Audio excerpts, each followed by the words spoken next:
성경 말씀 읽겠습니다. 이 시간 주신 말씀은 창세기 17장 1절부터 27절까지의 말씀입니다. 구약성경 19페이지에 있는 창세기 17장 1절에서 27절까지의 말씀입니다.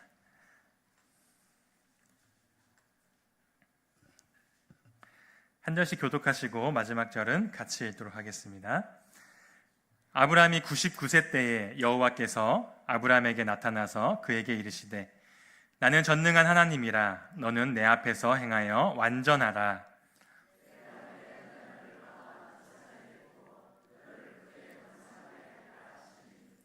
아브라함이 엎드렸더니 하나님이 또 그에게 말씀하여 이르시되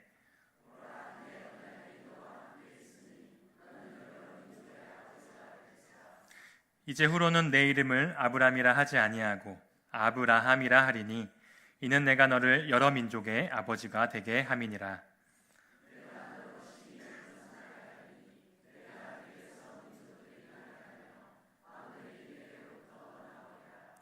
내가 내 언약을 나와 너 및 내 대대 후손 사이에 세워서 영원한 언약을 삼고 너와 내 후손의 하나님이 되리라.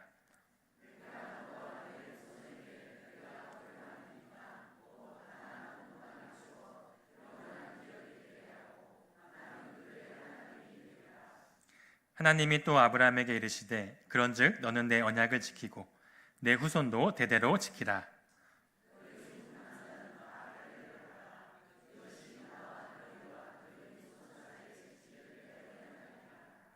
너희는 포피를 베어라. 이것이 나와 너희 사이의 언약의 표징이니라.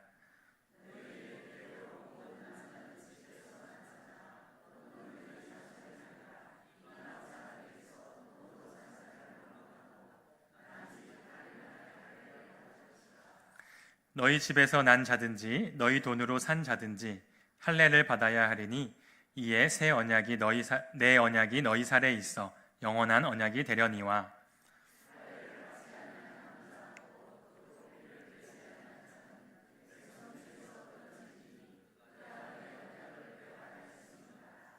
하나님이 또 아브라함에게 이르시되 내 아래 사레는 이름을 사레라 하지 말고 사라라 하라.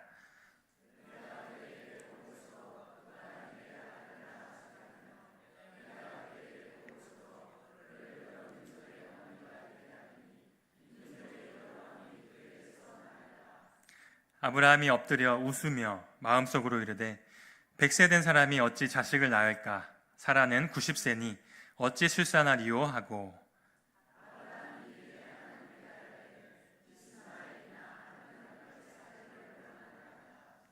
하나님이 이르시되 아니라 내 아내 사라가 내게 아들을 낳으리니 너는 그 이름을 이삭이라 하라. 내가 그와 내 언약을 세우리니 그의 후손에게 영원한 언약이 되리라.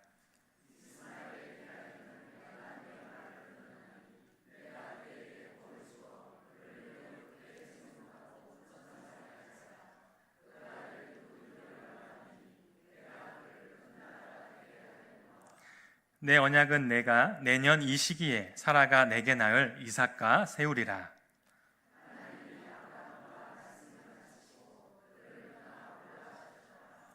이에 아브라함이 하나님이 자기에게 말씀하신 대로 이날에 그 아들 이스마엘과 집에서 태어난 모든 자와 돈으로 산 모든 자, 곧 아브라함의 집사람 중 모든 남자를 데려다가 그 포피를 베었으니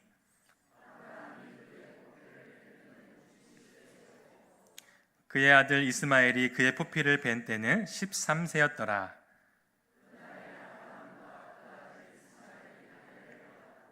다 같이 그 집의 모든 남자 곧 집에서 태어난 자와 돈으로 이방 사람에게서 사온 자가 다 그와 함께 할례를 받았더라. 아멘. 할렐루야. 이 시간에는 나의 이름이라는 제목으로 말씀 나누도록 하겠습니다. 여러분, 우리는 모두 이름이 있습니다. 이름은 평생 부르는 것이기에 참 중요한 것 같습니다. 가끔씩 보면은 한글 이름도 있죠. 큰 의미는 없는 뜻 의미는 안 들어있는 한글 이름도 있습니다만 보통은 한문으로 이름을 짓고 그 한문에 그 의미가 들어있습니다. 제 이름은 연꽃연에 빛날 희를 써서 빛나는 연꽃이라고 할 수 있을 것 같습니다. 좀 불교 분위기가 나죠? 목사님이 지어주신 이름인데 그렇게 지으셨어요. 나중에 알고 보니까 연꽃이 그 더러운 곳을 정화시키는 곳이라고 하더라고요. 그래서 이 세상을 조금이라도 깨끗하게 하는 삶을 살아야겠다 이런 생각을 했던 적이 있습니다. 꿈보다 해석이라고 잘 갖다 붙이면 되는 것이죠. 그 이름 때문에 고민하는 때가 그 아기를 가졌을 때인 것 같습니다. 아기를 임신하게 되면 보통 태명을 짓고 그 후에 부를 이름을 놓고 고민하게 됩니다. 이 아기에게 평생 붙어 다닐 이름을 잘 지어야 됩니다. 이상하게 지었다가 나중에 아기가 막 왜 이렇게 지었어 이러면은 곤란한 상황이 펼쳐질 수 있거든요. 옛날에는 그 자녀들을 많이 낳았지 않습니까? 그래서 그런지 몰라도 가끔 어른들 중에는 저 이름은 참 무리한 이름인 것 같다 뭐 이런 생각이 좀 들 때가 있어요. 저분의 부모님이 지어주셨을 텐데 왜 저렇게 지었을까 하는 그런 생각이 드는 이름도 있더라고요. 제가 예전에 선교단체에 있었는데 거기서 재미있는 이름들이 많이 있었습니다. 워낙 복음과 선교에 열정이 있어서 그런지 몰라도 자녀 이름을 저렇게까지 해야 되나 뭐 이런 생각이 들더라고요. 그 중에 이제 선교라는 이름이 있는데 선교, 김선교 이 정도는 이제 아주 가벼운 수준이고요. 좀 빡센 수준의 이름은 순교가 있었습니다. 순교, 김순교인데 애 순교를 하려면 본인이 해야지, 그죠? 애 이름을 그렇게 왜 지었냐 말이죠. 재미있는 이름 중에는 그 마라나타라고 있었습니다. 마라나타 아세요? 그죠? 주여 오시옵소서 이렇게 있잖아요. 김 마라나타예요. 김 마라나타인데, 저는 이제 마라나타야 막 부르다가 이름이 너무 길잖아요. 불편해가지고 나타야 막 부르기도 하고 그랬는데 이 마라나타가 이제 초등학교에 들어간 겁니다. 얘가 학교에 갔다가 하루는 엄마한테 와가지고 막 궁시렁궁시렁 되는 거예요. 그래가지고 뭐라고 하는가 봤더니 친구들이 자기 이름이 특이하니까 막 이제 호기심을 보이면서 부르는데 초등학교 1학년짜리들이 이제 이 김 마라나타 발음하기가 힘든 거예요. 그래가지고 너는 바나나킥이다. 애들이 이제 먹는 과자 중에 바나나킥이 있는데 걔네가 생각하기에 그게 좀 비슷하게 들렸나 봐요. 야, 너는 그냥 바나나킥이다. 바나나킥 막 이래가지고 얘가 이제 엄마한테 와가지고 애들이 놀린다고 막 내 이름을 왜 그렇게 지었냐고 막 이렇게 궁시렁대는데 참 엄청 웃기더라고요. 또 특이한 이름을 가진 중학생 녀석이 있었는데 이 이름은 최단이에요. 최단이. 단이가 뭐지? 이름을 뭐냐고 물어보니까 부모님이 원래 자기 이름을 이제 최다니엘이라고 지었대요. 최다니엘.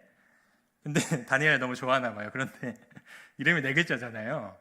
이제 그 할아버지가 계시는데 할아버지가 4글자는 안 돼.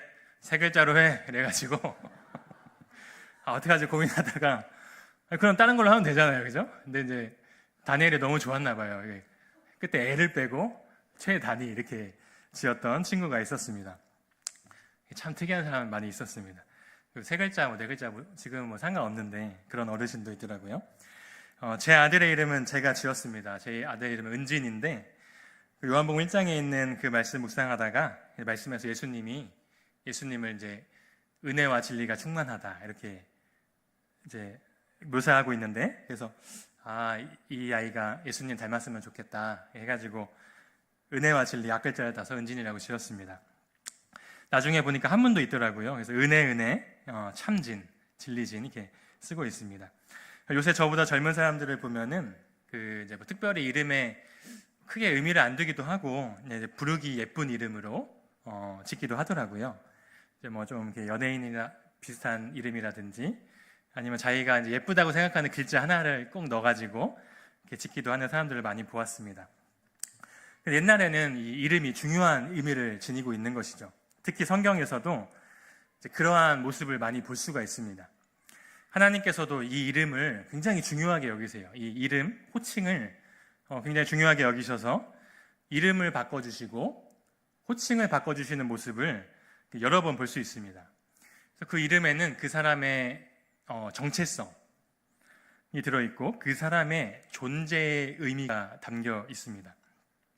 그래서 만약에 하나님이 이름을 바꿔주시는 것은 야, 너는 이제 이런 존재야. 너는 예전엔 그랬는데 이제는 이런 존재야. 이런 사람이야. 이전과는 다르게 사는 거야. 이런 의미가 담겨 있는 것이죠. 오늘 이제 본문 17장에서는 하나님과 아브라함 사이에 언약을 세우시고 그 약속의 언약의 증거로 세 가지를 주시는데, 첫째는 아브라함과 사라의 이름을 바꿔주신 것이고요. 둘째는 할례를 명령하신 것이고요. 셋째는 태어날 아기의 이름을 이삭이라고 지어주신 것입니다. 근데 다 중요한데 이게 다 비슷한 의미를 갖고 있기에 오늘은 그 이름이라는 점에 주안점을 두어서 말씀을 좀 나누고자 합니다. 다 함께 성경 이야기 속으로 들어가도록 하겠습니다. 앞선 본문 16장에서는 그 하갈 사건이 있었죠. 하갈 사건.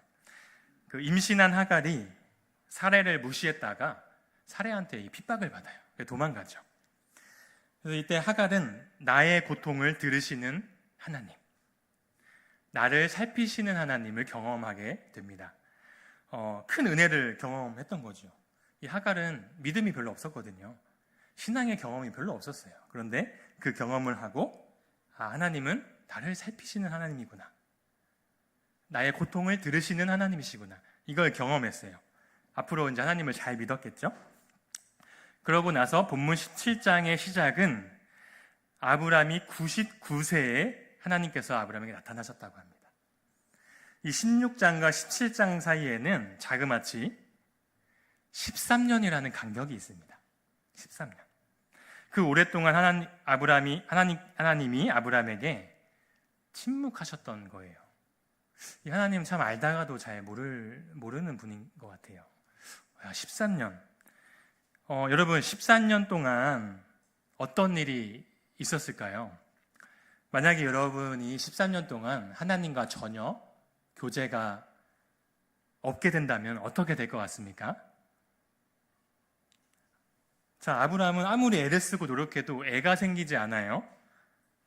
근데 언약 13년이면 언약도 잃어버리고 다 포기했을 것 같아요. 좀 거친 표현이지만 약속이고 나발이고 다 잊어버렸을 것 같아요. 만약에 여러분, 우리가 13년 동안 예배를 안 드린다고 생각해 보세요. 하나님 음성도 안 들리고 예배도 못 드리고 말씀도 못 듣는다고 생각해 보세요. 13년 동안. 그냥 이건 하나님 약속은 다 잃어버리고 그냥 마지못해 사는 거예요. 그냥 지금 이제 이 아브라함도 약속 다 잃어버리고 이스마엘 한 명 바라보면서 지금 이제 얘라도 잘 키워야겠다 이러고 살고 있는 것입니다.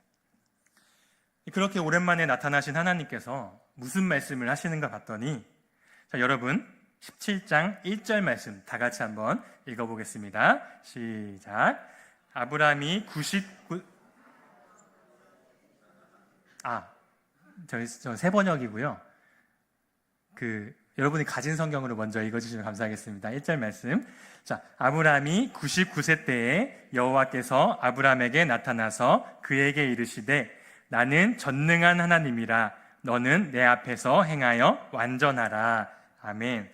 이게 무슨 말인가? 이 새 번역 성경을 보면은 좀 더 이해하기가 편한데요.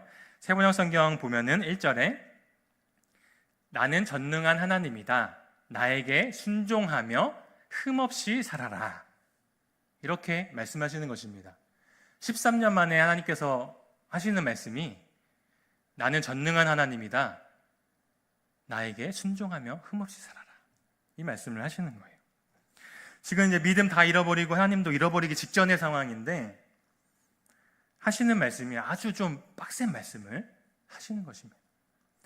믿음이 좋을 때도 이게 힘든 거잖아요. 흠없이 순종하며 사는 것은 어려운 일인데 지금 다 잃어버린 이 마당에 지금 믿음이 바닥을 치고 있는데 어떻게 이렇게 살라는 것입니까? 만약에 하나님이 이때 나타나셔서 아브라함아 미안하다. 내가 그동안 좀 바빴다. 바빠서 너를 깜빡 잃어버렸다. 이렇게 말하셨다면, 또한 아니면은 아브라함아 사실 너를 불러놓고 보니까 네가 그렇게 나이가 많은 줄 몰랐다. 야, 이거 물을 수도 없고 참 미안하다. 고민하다가 시간이 많이 갔다. 막 이러셨다라면은 우리랑 하나님이랑 수준이 비슷한 거죠. 그래서 아브라함도 어쩌겠습니까? 이러면서 이제 그다음부터 하나님을 잘 안 믿었겠죠. 근데 하나님은 우리랑 수준이 같은 분이 아니에요. 믿음이 다 바닥난 사람에게도 너 나에게 순종해. 흠없이 살아야 돼. 이 말씀을 하시는 거예요. 여러분, 혹시 여러분 중에 하나님, 저는 나이가 많고요, 건강도 별로 안 좋고요, 지쳤어요, 힘이 없어요. 혹시 오늘 우리 한나전도 여러분도 찬양하셨지만 또 은퇴하신 분들 중에 혹시 이런 분이 계실지라도 하나님께서는 그래, 너 참 좀 힘들 것 같다, 좀 적당히 살아라, 이게 아니라 너 나에게 순종해야 돼, 흠없이 살아야 돼, 이 말씀을 하시는 거예요. 이런 분도 있겠죠. 하나님, 저는 계속 죄 가운데 있어요. 돈을 사랑하고 세상 유혹을 사랑해요. 이거 이겨내야 되는데 쉽지가 않아요. 앞으로도 계속 못 이길 것 같아요. 이런 분도 있을 수 있어요. 이런 분에게도 하나님은 그래, 너 믿음 연약하니까 좀 적당히 좀 해보자, 이게 아니라 너 나에게 순종해, 흠없이 살아야 돼, 이 말씀을 하시는 거예요. 제가 목사지만 저도 믿음이 연약할 때가 있죠. 가끔은 영적으로, 육적으로 좀 소진돼가지고 힘이 없을 때가 있어요. 그리고 아무런 영적인 자신감이 없을 때가 있어요. 그런 저에게도 너 나에게 순종해, 흠없이 살아야 돼, 이 말씀을 하시는 거예요. 이 말씀 묵상할 때 이 말씀 아브라함이 듣기에 참 너무 무리한 말씀인 것 같다, 이런 생각이 들었는데요, 또 이상하게도 한편으로는 은혜가 되더라고요. 제 안에 계신 성령님 때문이겠죠? 자, 우리 힘으로는 완전하게 이 흠없이 사는 게 불가능합니다. 그런데 그 하나님께서 그거 아시면서 그런 말씀을 하시는 것은 내가 도와주겠다, 이렇게 말씀하시는 것 같더라고요, 묵상하는데. 그래서 은혜가 되었어요. 너 그렇게 결단하면 나 전능한 하나님인 거 알지? 너 나에게 순종해, 흠없이 살아야 돼, 결단하면 내가 도와줄게, 이렇게 말씀하시는 것 같아서 참 은혜가 되었습니다. 여러분, 우리가 말씀 66권을 다 알지 못한다 할지라도 아는 만큼, 깨달은 만큼 하나님께 순종하며 살기 원합니다. 하나님께서 도와주실 것입니다. 근데 이제 아브라함의 반응을 보니까요, 처음에 이제 별로 은혜가 안 된 것 같아요. 하나님이 오랜만에 나타나셔서 말씀하시니까 아브라함이 놀라서 엎드렸어요. 엎드려가지고 듣고 있는데 하나님이 2절, 4절에서 언약을 말씀하세요. 그거는 이제 처음 하신 말씀이 아니고 그 12장에서 부르실 때 하셨던 말씀이에요. 너를 크게 번성하게 하고 너를 여러 민족의 아버지가 되게 할 것이다. 너를 심히 창대하게 하겠다. 그 말씀을 다시 반복해 주시는 거예요. 근데 그 언약을 다 까먹었던 아브라함이 하나님이 말씀하시니까 생각이 났겠죠? 엎드려서 듣다가 생각이 났겠죠? 근데 그 언약은 아브라함이 지금 25년 전에 들었던 말씀이에요. 아브라함이 75세 때 부르심을 받았는데 지금은 99세예요. 이제 100세예요.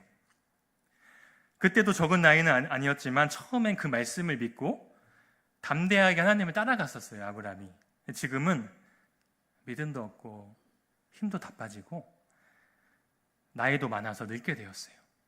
이제 뭐 할 힘이 없어요. 성경에 기록은 안 되어 있는데 아브라함이 엎드려 들으면서 그 옛날 생각이 나서 좀 눈물이 흐르지 않았을까, 저는 그런 생각이 들더라고요. 들으면서 옛날에 그 주셨던 언약, 그때는 담대하게 내가 아버지 집을 떠나서 힘차게 갔었는데 지금은 아무 힘도 없구나, 아무 믿음도 없구나, 그랬을 것 같아요. 근데 하나님이 더 기막힌 말씀을 하시는 거예요. 이제 너의 이름은 아브라함이 아니라 아브라함이다. 내가 너를 열국의 아비가 되게 했기 때문이다. 좀 갈수록 태산이에요.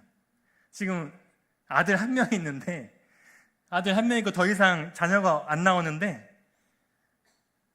열국 이름을 열국의 아비로 바꿔주신 거예요. 내가 너를 심히 번성하게 하고 내게서 민족들과 왕들이 나오게 하겠다. 갈수록 태산이에요. 그 다음에 또 이 언약의 표징으로 할례를 또 말씀하신 후에 그 다음에 이 사례의 이름도 바꿔주세요.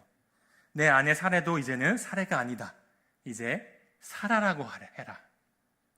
이것은 열국의 어미라는 뜻이, 열국의 어미, 여주인이란 뜻이고, 지금 이 열국의 어미가 가당키나 하겠습니까?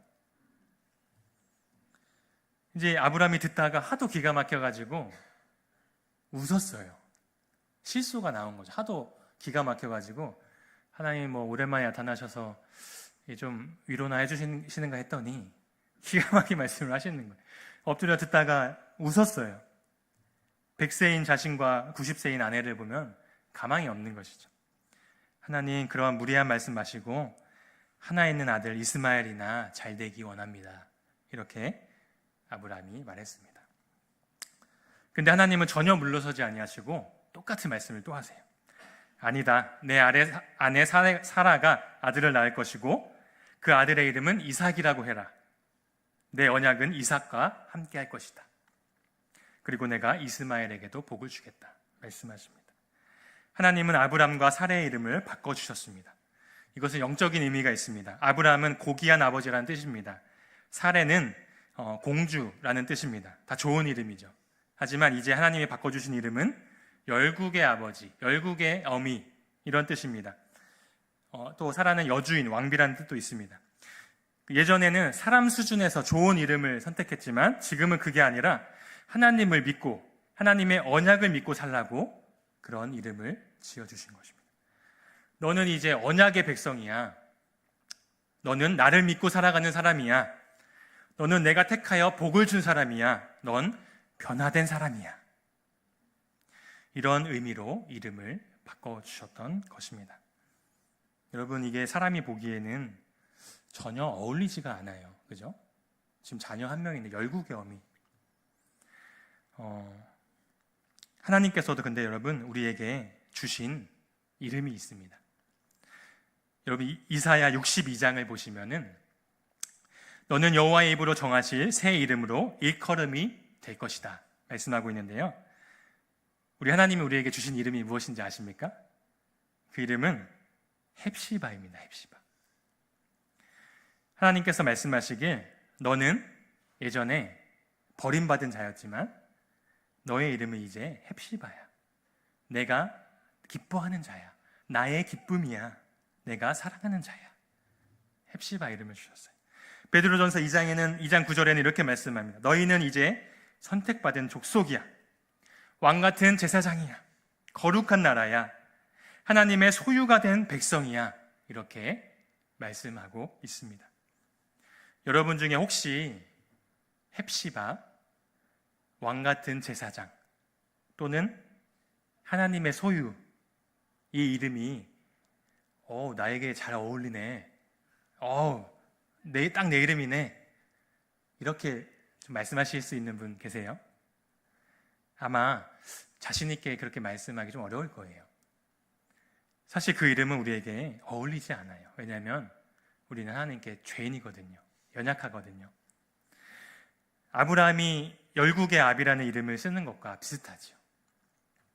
근데 여러분, 하나님은 열국의 아비가 되는 것은 내가 이룰 테니 너는 변화된 존재로서 나를 믿고 살아라. 언약 백성인 것을 믿고 살아라. 나에게 순종하며 흠없이 살아라. 이렇게 말씀하고 계시는 것입니다. 여러분, 우리가 하나님의 소유입니다. 왕같은 제사장입니다. 헵시바입니다.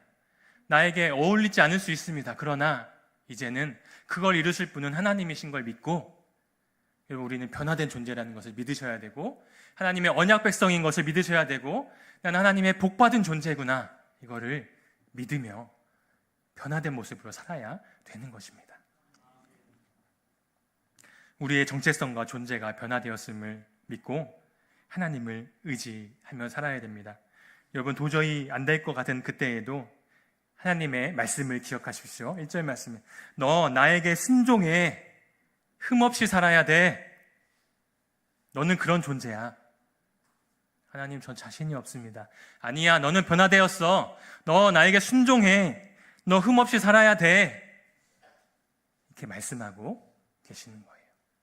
이 말씀을 기억하시기 바랍니다. 제가 좋아하는 찬양 중에 이 찬양이 있습니다. 십자가에서 그는 내 이름 바꾸셨네. 십자가에서 그는 내 이름 바꾸셨네. 고아에서 아들로, 거절에서 용납으로, 죄인에서 의인으로 바꾸어 주셨네.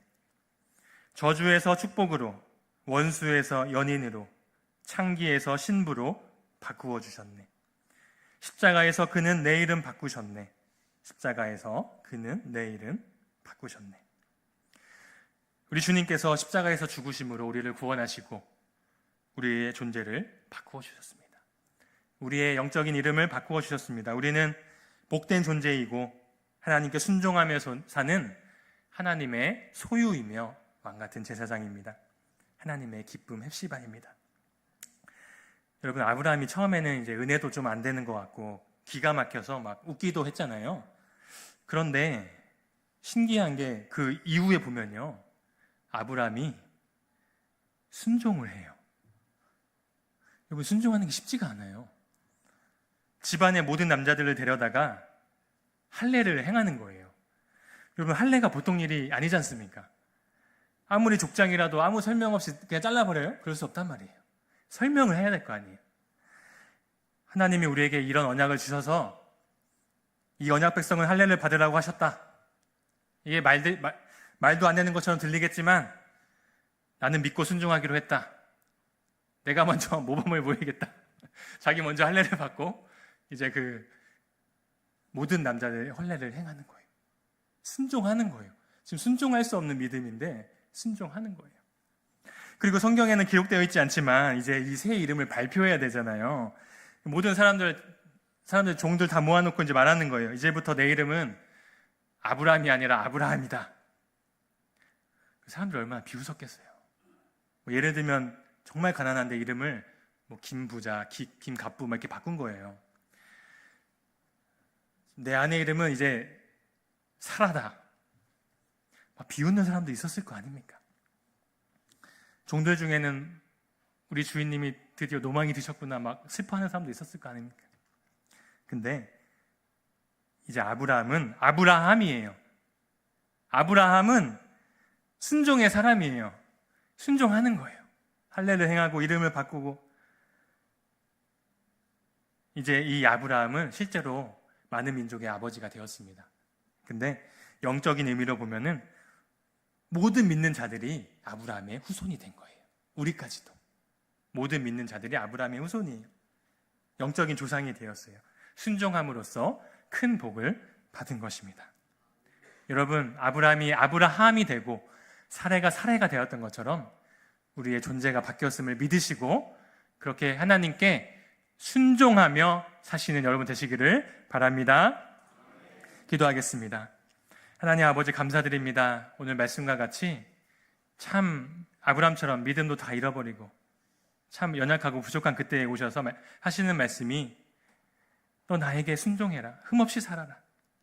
내가 너의 존재를 바꾸었다. 이 말씀을 듣습니다. 하나님, 인간적으로는 참 무리한 말씀인 것 같지만 우리 안에 계신 주 성령님께서 이것을 도와주시고 이렇게 살게 해주실 줄 믿습니다. 우리가 하나님의 헵시바요, 왕같은 제사장이요, 하나님의 소유된 백성인 것을 믿고 변화된 존재로서 기억하며 순종하며 사는 하나님이 주시는 복을 누리는 하나님의 자녀되게 인도하여 주시옵소서. 예수님의 이름으로 기도드리옵나이다. 아멘.